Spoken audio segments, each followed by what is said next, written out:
지금 이 공방문을 열고 들어오신 여러분은 아마도 세 가지 유형의 방문객일 거라 생각합니다. 첫 번째, 프라모델이 뭔지 1도 모르기에 호기심에 한번 들어온 유형. 두 번째, 아주 옛날에 만들어 본 기억이 있지만 지금은 하지 않고 있고 구경이나 해볼까 싶어서 들어온 유형. 세 번째, 프라모델 마스터라 별다른 지식이 필요 없을 텐데 왜 여기 들어온 걸까 궁금해지는 유형. 곤 프라모델 공방의 콘텐츠는 첫 번째 유형과 두 번째 유형의 방문객을 위해 제작됩니다. 그러니 세 번째 유형의 방문객들은 당장 나가는 것이 아니라 함께 재미있게 보시다 가셨으면 좋겠습니다. 안녕하세요. 언젠가는 진짜 움직이는 거대한 건담을 만들어보고 싶은 공방 주인장 곤입니다. 오늘부터는 본격적으로 제작 컨텐츠를 해볼까 해요. 오늘 만들어볼 프라모델은 바로 이 녀석입니다.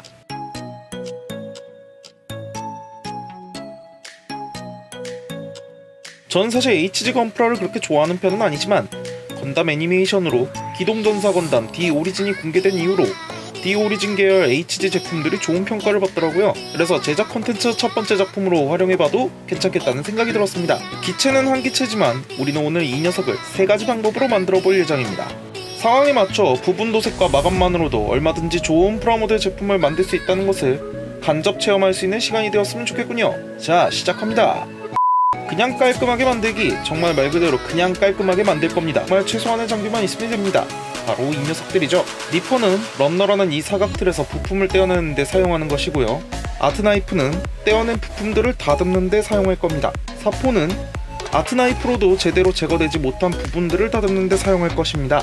옛말에 장인은 도구 탓을 하지 않는다, 뭐 이런 말이 있죠. 그러나 프라모델 장인일수록 좋은 니퍼를 사용하신다는 것을 알고 계신가요? 좋은 니퍼를 사용하면 아트나이프나 사포를 덜 사용하더라도 부품들을 깔끔하게 다듬을 수 있기 때문이죠. 나쁜 니퍼로 떼어낸 부품은 아트나이프와 사포의 손길을 많이 탈 수밖에 없고 곧 이것은 빠른 완성을 늦추는 원인이 될 겁니다. 꾸준하게 프라모델 만들기를 취미로 하실 생각이 있으시다면 꼭 좋은 니퍼를 구매하시는 걸 추천드립니다. 구매하시는데 도움되시라고 말씀드리면 전 갓핸드사의 궁극 니퍼와 타미야에서 나온 금딱지 니퍼를 사용하고 있습니다. 부품을 떼어낼 때의 정석 방법은 부품에서 살짝 떨어진 길이로 대충 한번 잘라내고 대충 잘라낸 부품을 최대한 떼어낸 자국이 덜 남도록 다듬어내는 것입니다. 조그맣게 표면에 남은 자국을 우리는 게이트 자국이라고 할 건데요. 이 게이트 자국을 아트나이프로 내 몸 바깥 방향으로 조심스럽게 회를 떠내듯이 저민다 느낌으로 진행해 주시고요. 이래도 남은 자국은 사포를 작은 숫자에서 큰 숫자 순으로 다듬어 주세요. 작은 숫자 사포만 하면 프라모델 부품 표면에 심한 손상이 생기는데 점점 큰 숫자 사포로 다듬어 나가다 보면 이 손상을 최대한 줄여낼 수가 있습니다. 자, 이런 식으로 정성스럽게 다듬은 부품들을 설명서대로 잘 조립하면 됩니다. 일본어를 알면 좋겠지만 몰라도 조립하는 데는 아무런 문제가 없습니다. 설명서 그림에 나온 대로 끼우기만 하면 되거든요. 다만 몇 가지 유의할 점이 있다면 좌우 구분을 잘 하면서 부품을 자르거나 끼워야 한다는 점이랑 설명서에 다음과 같은 표시가 있을 때는 그 방향을 유의해서 조립해야 한다는 점을 들 수 있겠네요. 이런 유의점을 숙지하지 않고 그냥 조립하다가는 조립 도중에 제품을 파손하거나 잘못 끼운 부품을 되돌리기 위해 힘들여 만든 파츠를 분리하는 번거로움을 겪을 수 있습니다. 이 유의점만 잘 기억하고 만들다 보면 파일 다 날려먹었네. 어느새 당신의 프라모델이 하나 완성되어 있을 것입니다.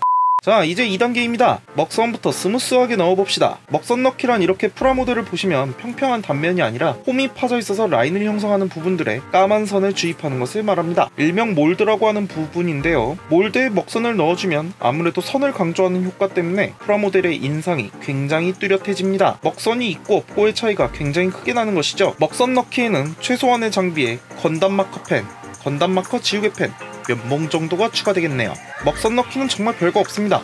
먹선펜을 이렇게 잘 흔들어서 프라모델 몰드 부분에 쿡 눌러주면 몰드 사이로 먹선이 쫙 들어가는 것을 볼 수 있습니다. 이렇게 다 넣으신 후에 마르기를 기다렸다가 건담 마커 지우개 펜 액상이나 알코올을 면봉에 묻혀서 잘 닦아내면 됩니다. 확실히 먹선을 넣은 후 비교가 되시나요? 인상이 좀 더 뚜렷해진 것을 확인할 수 있습니다. 다음은 데칼 작업입니다. 설명서를 보면 친절하게 데칼을 붙여야 하는 위치를 알려주고 있는데 이대로 붙이시면 됩니다. 이것까지 꼭 붙여야 되나? 하는 것도 간혹 보일 수 있는데 작은 데칼까지 소중히 여기는 마음가짐이 당신의 제품을 장난감이 아닌 완성형 프라모델로 만듭니다. 데칼 작업하시는데 핀셋이 있으면 좀 더 편하긴 하지만 핀셋 대신 이쑤시개로 하셔도 상관은 없습니다. 이렇게 잘 떼어내신 후에 붙이고자 하는 부착면에 잘 위치시키셔서 면봉으로 잘 무빙 해주세요. 그래야 깔끔하게 붙습니다. 이제 외형은 원하는 만큼 꾸며본 것 같습니다. 이제 진짜 내실을 다져봅시다. 지금 보시면 완성된 자쿠가 조금 흐물흐물하다는 느낌이 들죠? 뭔가 완전 튼튼하게 고정되어 있다는 느낌이 아니네요. 이런 부분을 조금 보수를 해서 좀 더 튼튼한 프라모델을 만들어 봅시다. 약간의 휴지와 접착제를 준비해주세요. 관절을 조금 뻑뻑하게 만들어줄 부분에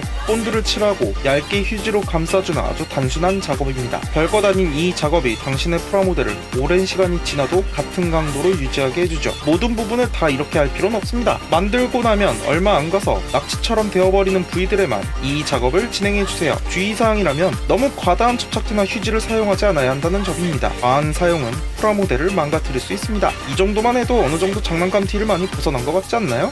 드디어 3단계입니다. 3단계는 개개인에 따라 약간의 자유도가 있습니다. 이제 부분 도색도 한번 해볼 건데요.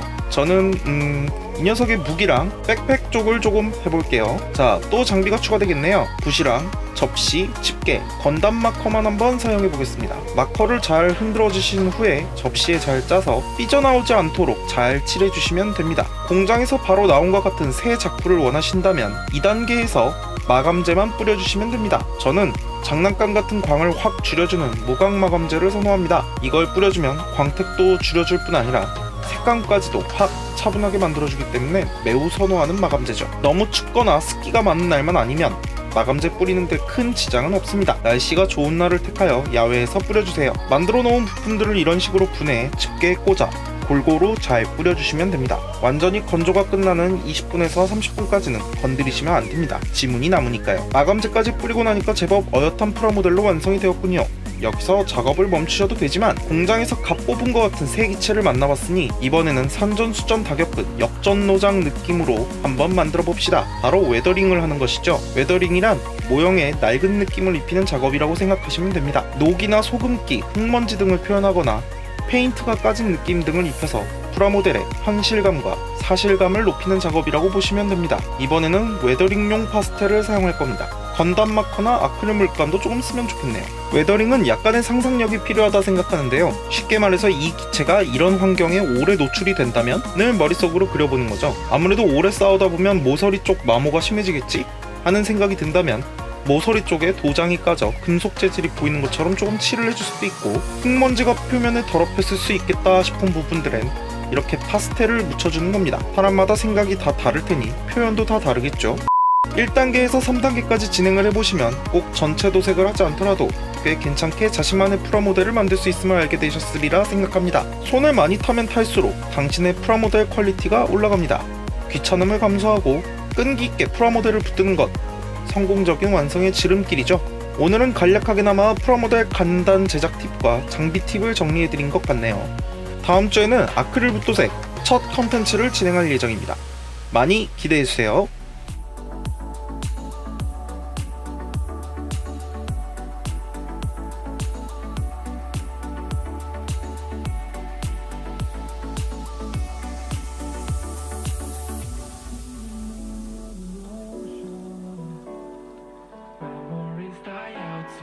평화로운 토요일 밤입니다. 좋아요, 댓글, 구독은 곤돌이도 춤추게 합니다. 안녕히 가세요.